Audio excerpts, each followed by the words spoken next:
Selamat pagi anak-anak semua yang ada di rumah dan juga yang ada di sekolah. Selamat bertemu kembali di Chapel Siswa SMP Lentera Harapan Kupang, Kamis 4 November 2021.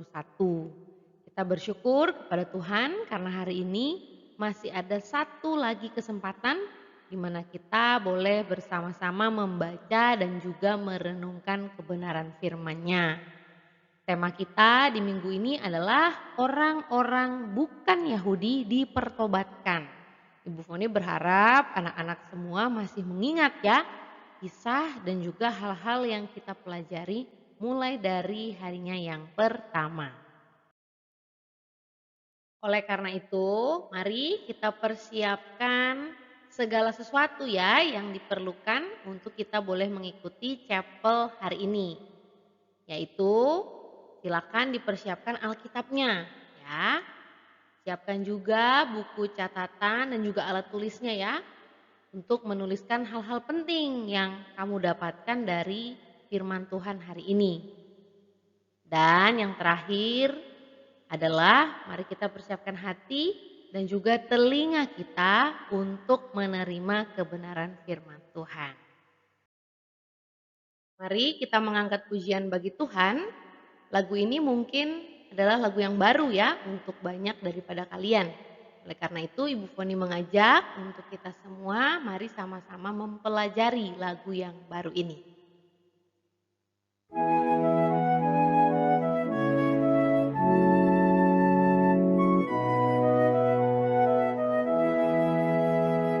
Kasih Tuhan mendorong daku memberitakan Injil-Nya pada umat yang hidup dalam dosa, mengantar mereka padahu. Hanyalah Kristus juru selamat yang hidup. Kasih Tuhan mendorong daku beritakan Injil-Nya selamanya. Kasih Tuhan mendorong daku memberitakan Injil-Nya pada umat yang hidup dalam dosa, mengantar mereka padahu. Hanyalah Kristus juru selamat yang hidup. Kasih Tuhan mendorong daku beritakan Injil-Nya selamanya. Mari kita berdoa. Bapa kami di surga, Bapa yang kami sembah dan kami kenal di dalam nama anak-Mu Tuhan Yesus Kristus. Kami bersyukur ya Tuhan kalau hari ini Tuhan masih menganugerahkan kami kehidupan. Kami bersyukur ya Tuhan karena Engkau terus memelihara akan kehidupan kami. Bahkan Tuhan terus memelihara kami dengan firman-Mu. Bahkan hari ini kami masih diberikan satu kesempatan lagi untuk membaca dan juga merenungkan akan firman-Mu. Kiranya Tuhan sendiri yang berbicara kepada setiap kami, baik kami yang saat ini ada di rumah maupun kami yang dapat beribadah bersama di sekolah. Tolong setiap kami sehingga kami punya telinga yang mau mendengar akan kebenaran firman-Mu. Berikan kami hati yang mau diajar sesuai dengan kebenaran firman-Mu. Dan berikan juga kami kaki dan tangan yang mau melakukan dan mengerjakan apa yang sesuai dengan kebenaran firman-Mu saja. Pimpin pemberitaan firman Tuhan di dalam chapel hari ini. Hanya di dalam nama Tuhan Yesus Kristus kami berdoa. Amin. Nah, anak-anak, kita akan review terlebih dahulu firman Tuhan yang sudah kita pelajari di hari yang pertama, yaitu dari Kisah Para Rasul pasalnya yang ke-10, ayatnya yang pertama sampai ayatnya yang ke-23, di mana Petrus diberikan penglihatan oleh Allah. Apa penglihatannya? Yaitu ada beberapa daftar binatang haram dan Allah meminta Petrus untuk memakannya. Namun bagaimana respon Petrus? Apakah Petrus mau? Tidak ya, karena Petrus sudah diajar sejak kecil bahwa itu adalah binatang-binatang haram dan tidak boleh dimakan. Lalu kenapa ya Tuhan memberikan penglihatan itu kepada Petrus? Nah, Tuhan mau ajar kepada Petrus bahwa apa yang dikatakan Allah halal, maka itu adalah halal. Apa yang dikatakan Allah haram, maka itu adalah haram. Sehingga Tuhan mau bilang bahwa dialah yang membuat peraturan. Nah, di dalam hal ini juga Allah menggunakan penglihatan itu untuk membantu Petrus memahami bahwa Allah juga ingin menyelamatkan orang-orang bukan Yahudi. Nah, siapa itu orang-orang bukan Yahudi di dalam bacaan ini?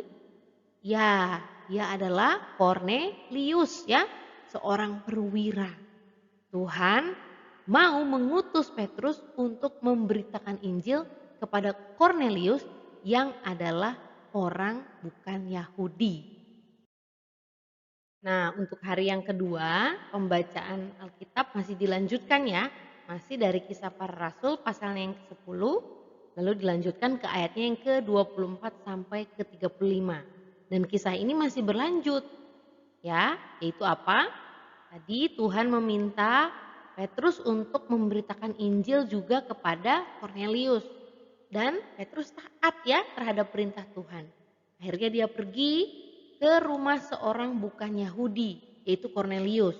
Ya, dia sampai di sana dan dia menyampaikan Injil itu kepada Kornelius. Di sini Allah mengajarkan kepada Petrus juga kepada kita ya, untuk tidak menyebut siapapun najis. Karena pada saat itu orang Yahudi tidak mau bergaul dengan orang yang non-Yahudi karena dianggap najis atau tidak tahir. Nah, di dalam hal ini Allah mengajarkan itu kepada Petrus ya, untuk tidak menyebut siapapun najis. Karena apa? Karena memang tidak ada satu manusia pun yang suci ya. Semua manusia itu berdosa. Hal berikutnya adalah di hari yang kedua ini juga kita diajar untuk kita boleh bersyukur kepada Tuhan. Karena Injil diberikan Allah bagi semua orang. Bukan hanya untuk orang Yahudi ya. Bahkan sampai kita hari ini ya. Bahkan sampai kita hari ini kita dapat mendengar firman dan kita dibawa ke dalam keluarga Allah. Di hari yang ketiga pembacaannya dilanjutkan lagi ya. Di ayatnya yang ke-36 sampai ke-44. Yaitu Petrus sampai ya di rumahnya Kornelius. Dan setelah sampai Petrus langsung memberitakan Injil di sana. Bukan hanya kepada Kornelius ya, tapi juga kepada seisi rumahnya. Petrus memberitakan Kristus yang sudah mati dan bangkit itu. Kristus dan karya keselamatannya. Di mana orang yang percaya kepada Kristus akan beroleh pengampunan. Itu yang Petrus katakan kepada Kornelius dan seisi rumahnya. Awalnya Petrus takut anak-anak kalau Kornelius dan seisi rumahnya menolak Injil. Namun Allah menyentuh hati mereka dan mencurahkan Roh Kudus atas mereka. Akhirnya apa? Akhirnya mereka menerima berita Injil dan percaya. Nah, apakah anak-anak juga percaya kepada Kristus yang mati dan bangkit untuk selamatkan kita? Kiranya kita boleh terus bersyukur ya kepada Tuhan Yesus atas kematian dan kebangkitannya untuk selamatkan semua orang-orang yang percaya kepadanya. Nah, hari ini kita akan masuk di hari yang keempat ya, yaitu dari Kisah Para Rasul pasalnya yang ke-11 ayat yang pertama sampai ayat yang ke-18. Kita akan sama-sama membaca bagian firman ini. Anak-anak boleh persiapkan Alkitabnya. Juga Ibu akan putarkan pembacaannya dari sini. Rasul-rasul dan saudara-saudara di Yudea mendengar bahwa bangsa-bangsa lain juga menerima firman Allah. Ketika Petrus tiba di Yerusalem, orang-orang dari golongan yang bersunat berselisih pendapat dengan dia. Kata mereka, "Engkau telah masuk ke rumah orang-orang yang tidak bersunat dan makan bersama-sama dengan mereka." Tetapi Petrus menjelaskan segala sesuatu berturut-turut. Katanya, Aku sedang berdoa di kota Yope. Tiba-tiba rohku diliputi kuasa ilahi dan aku melihat suatu penglihatan. Suatu benda berbentuk kain lebar yang bergantung pada keempat sudutnya, diturunkan dari langit sampai di depanku. Aku menatapnya, dan di dalamnya aku lihat segala jenis binatang berkaki empat, dan binatang liar, dan binatang menjalar dan burung-burung.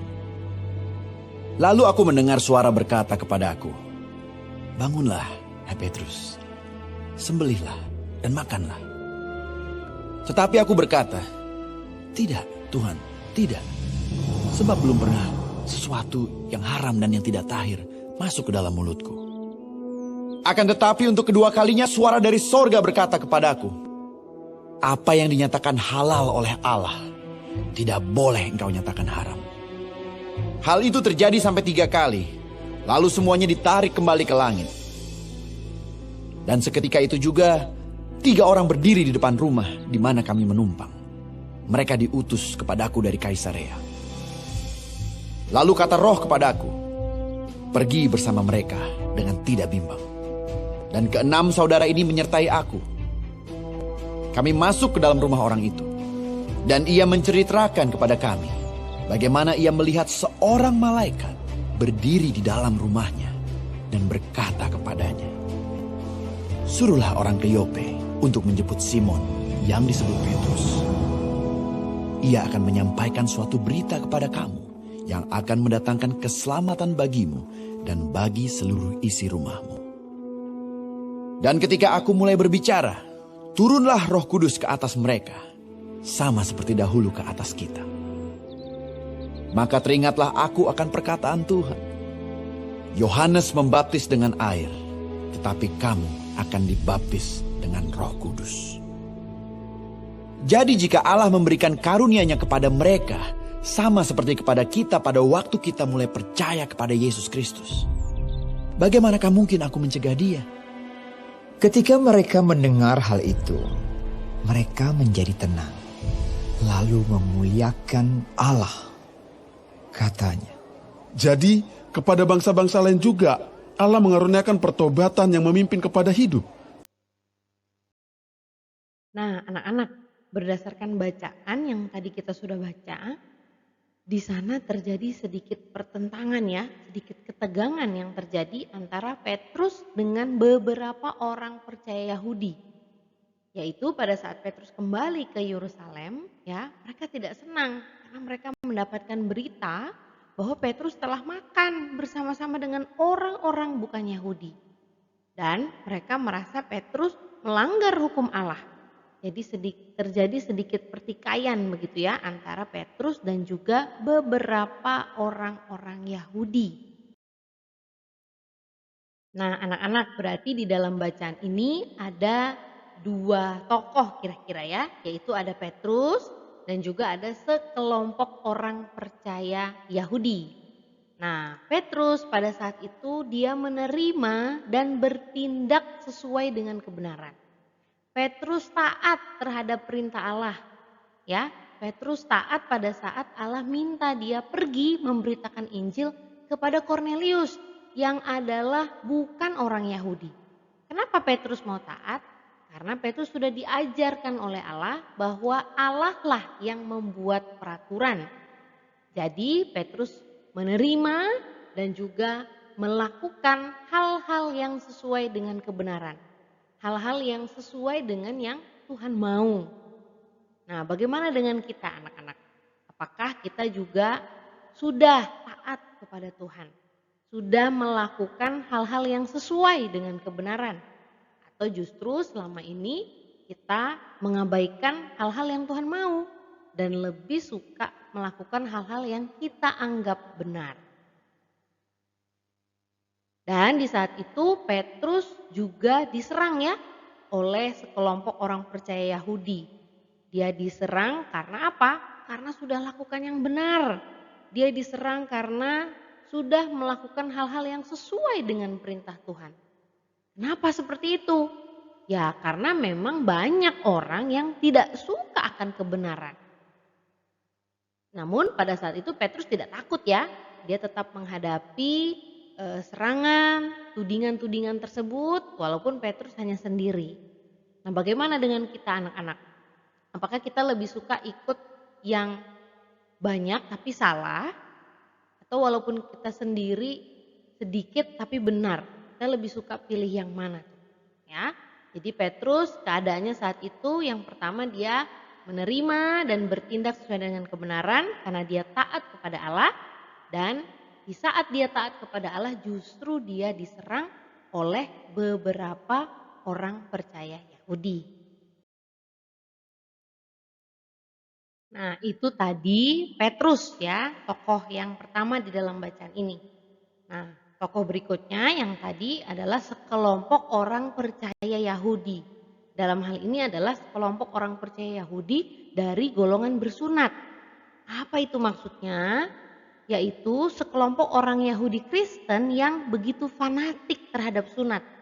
Fanatik itu terlalu melebih-lebihkan ya. Jadi mereka ini begitu ketat ya, terlalu ketat di dalam menjalankan hukum Allah, dan mereka pikir dengan taat kepada hukum Allah maka mereka selamat. Mereka pikir dengan mereka bisa menjalankan seluruh hukum Allah maka mereka itu benar ya. Jadi mereka bilang, ini dari golongan bersunat ya, jadi mereka bilang kalau mereka melakukan mereka itu disunat maka mereka itu selamat. Jadi mereka ini ya yang menyerang Petrus setelah Petrus bertemu dengan Cornelius yang adalah bukan orang Yahudi. Ya, makin tidak sukalah mereka terhadap Petrus saat mereka mendengar peristiwa di mana Petrus mendatangi ya, bertemu ya, masuk ke rumah bahkan memberitakan Injil kepada Cornelius yang adalah orang bukan Yahudi. Nah, tapi sebenarnya yang mereka yakini itu salah. Ya, kepercayaan yang mereka tahu itu salah sebenarnya. Jadi itu tokoh yang kedua ya, orang-orang Kristen Yahudi dari golongan bersunat. Mereka yang terlalu melebih-lebihkan dan berpikir bahwa saat mereka bisa melakukan hukum Allah mereka itu bisa selamat. Dan mereka inilah yang tidak senang ya dan menyerang Petrus saat mendengar peristiwa antara Petrus dan Cornelius. Namun sebenarnya kepercayaan yang mereka miliki adalah salah. Nah, kita mau lanjut ya. Setelah ada pertikaian ya antara Petrus dan juga beberapa kelompok orang percaya Yahudi, kita mau lihat bagaimana nih responnya Petrus. Yang pertama, Petrus itu tetap rendah hati ya. Dia tidak marah, dia juga tidak membentak orang-orang percaya Yahudi itu. Karena sebenarnya bisa saja ya Petrus tuh marah-marah atau mungkin menyerang balik begitu, karena ya memang di dalam keadaan ini Petrus sudah melakukan yang benar begitu ya, tapi tidak, Petrus tidak seperti itu. Dia tetap tenang dan walaupun dia diserang, Petrus tetap berani ya menyatakan apa yang benar. Petrus berani mempertahankan kebenaran itu. Dia tidak goyah walaupun dia sendiri. Karena dia yakin betul bahwa ini adalah perintah daripada Tuhan. Sehingga dia diberikan keberanian ya untuk menyatakan apa yang benar kepada sekelompok orang percaya Yahudi tersebut. Dan jika kita baca baik-baik ya dalam bacaan yang tadi, di situ Petrus menceritakan seluruh kejadian yang terjadi itu dengan lengkap ya. Kalau kamu baca tadi di situ dibilang ada kata berturut-turut. Jadi sesuai ya, pelan-pelan gitu kronologisnya bagaimana. Dan kalau kamu perhatikan juga di dalam bacaan tadi, Petrus menggunakan kalimat-kalimat yang menekankan, yang menyatakan bahwa semua peristiwa yang terjadi itu adalah kehendak Tuhan semata, bukan kehendaknya Petrus.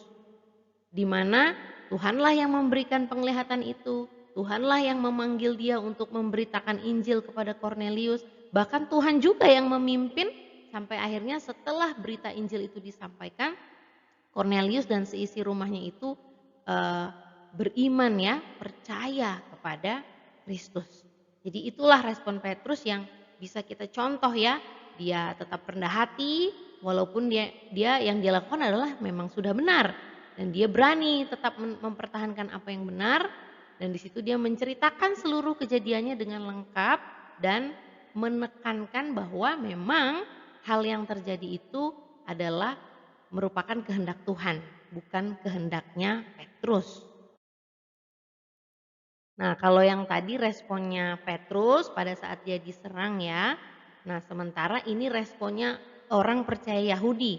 Setelah Petrus berespon yang tadi ya, dia tetap tenang dan dia menceritakan seluruh kejadiannya dengan detail begitu ya. Setelah mendengar penjelasan Petrus, orang-orang percaya Yahudi ini tenang. Kalau kamu perhatikan ya tadi di ayat-ayat yang terakhir. Dan akhirnya mereka justru memuliakan Allah. Karena apa?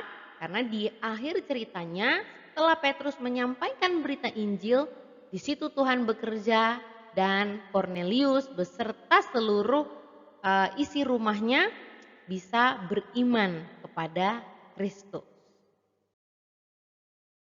Anak-anak, dari firman Tuhan yang sudah kita pelajari hari ini, ada hal-hal yang bisa menjadi komitmen untuk kita bisa ambil di hadapan Tuhan.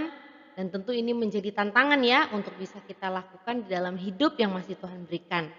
Yaitu yang pertama, mari kita belajar taat terhadap kehendak Tuhan. Belajar taat terhadap perintah Tuhan. Sebagaimana Petrus taat terhadap perintah Tuhan.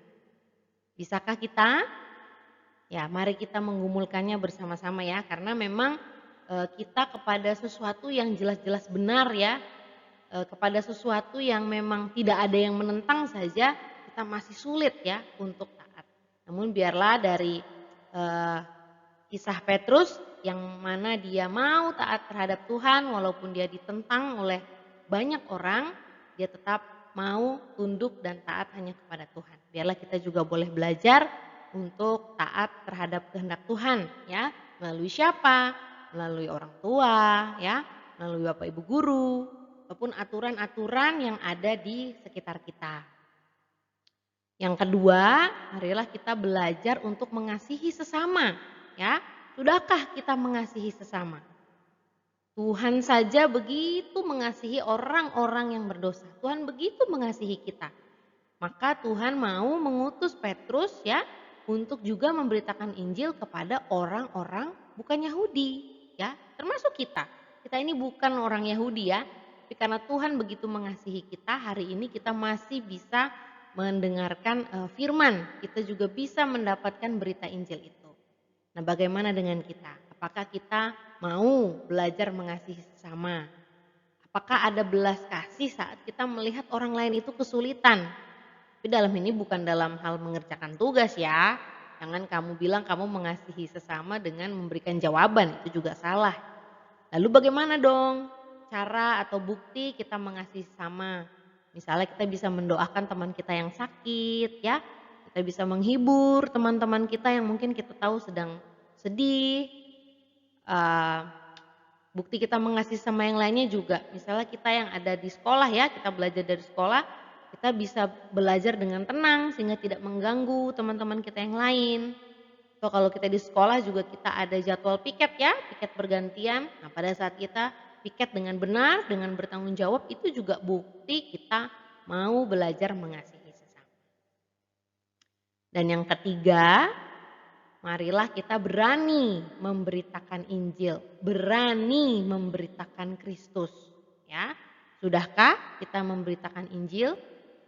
Coba anak-anak bayangkan ya, kalau tidak ada Petrus, kalau tidak ada Paulus, kalau tidak ada para misionaris ya, para penginjil yang datang untuk menyampaikan Injil, maka hari ini kita pun juga tidak bisa mendapatkan Injil itu. Kita tidak bisa mendengarkan berita Injil itu ya. Jadi mari kita juga berani belajar untuk berani beritakan Injil, berani beritakan cerita tentang Kristus ya. Bukan dengan bawa-bawa Alkitab, bukan, tetapi lewat apa? Lewat hidup kita ya. Lewat kita melakukan hal-hal yang benar yang bisa kita kerjakan. Sehingga apa? Sehingga pada saat orang melihat kita, ya orang bisa melihat Kristus ya. Kristus nyata di dalam kita. Ini sesuai sekali ya dengan tema sekolah kita tahun ini ya, Proclaiming Christ ya.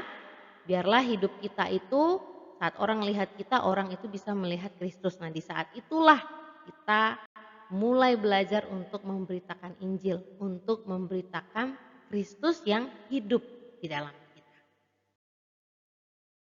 Nah, untuk menutup chapel kita hari ini, Ibu memberikan sebuah ayat ya dari Efesus 2 ayat 8 sampai 9. Kamu boleh juga lihat di dalam Alkitabnya, Ibu akan bacakan. Sebab karena kasih karunia kamu diselamatkan oleh iman. Itu bukan hasil usahamu tetapi pemberian Allah. Itu bukan hasil pekerjaanmu. Jangan ada orang yang memegahkan diri. Ya, jadi kita tidak ada yang dapat kita sombongkan ya nak. Dari hidup seorang Kristen itu tidak ada yang dapat disombongkan. Karena masalah terbesar manusia yaitu apa? Yaitu keselamatan ya. Bagaimana dia bisa selamat? Nah kalau bukan karena Kristus ya tidak ada jalan yang lain. Nah kalau kita bisa percaya Kristus, hari ini kita masih bisa dengar firman, itu pun karena anugerah ya. Sehingga di sini Ibu tulis hidup Kristen adalah hidup yang penuh dengan anugerah. Ya memang hanya karena anugerah saja. Semua yang kita miliki, semua yang bisa kita alami itu hanya karena anugerah yang daripada Tuhan. Oleh karena itu mari kita tidak menyia-nyiakan hidup yang masih Tuhan beri ya. Mari kita memakai hidup yang masih Tuhan beri ini untuk meneruskan berita Injil. Pada siapa? Pada keluarga kita, pada teman kita, sahabat kita. Dan di mana saja ya, entah itu di rumah, di sekolah, di komunitas manapun kita berada. Amin. Mari kita berdoa. Bapa kami di surga, kami bersyukur untuk firman yang masih bisa kami dengarkan. Di mana kami belajar untuk boleh taat terhadap perintah-Mu. Kami belajar untuk juga bisa mengasihi sesama sebagaimana Tuhan tidak membeda-bedakan orang Yahudi maupun non-Yahudi. Tuhan juga mau menyelamatkan orang-orang non-Yahudi. Biarlah kami juga boleh memiliki kasih yang daripada Tuhan itu kepada sesama kami. Juga kami hari ini belajar untuk kami mau berani memberitakan Injil, berani memberitakan tentang Engkau melalui hidup kami, melalui hal-hal benar yang dapat kami kerjakan. Kiranya Tuhan yang boleh mampukan kami. Terima kasih untuk firman-Mu ya Tuhan, pimpinlah kami di sepanjang hari ini. Di dalam nama Tuhan Yesus Kristus kami berdoa. Amin. Baik anak-anak, sampai di sini chapel kita hari ini. Silakan kalian menuliskan refleksinya ya. Tuliskanlah refleksimu dengan sungguh-sungguh di hadapan Tuhan ya. Bukan sekedar ditulis untuk memenuhi tugasmu, tapi biarlah dari firman hari ini apa yang Tuhan bicara pribadi kepadamu, tuliskanlah itu. Apa komitmen yang mau kamu ambil di hadapan Tuhan, tuliskanlah itu dengan sungguh. Tuhan memberkati kita.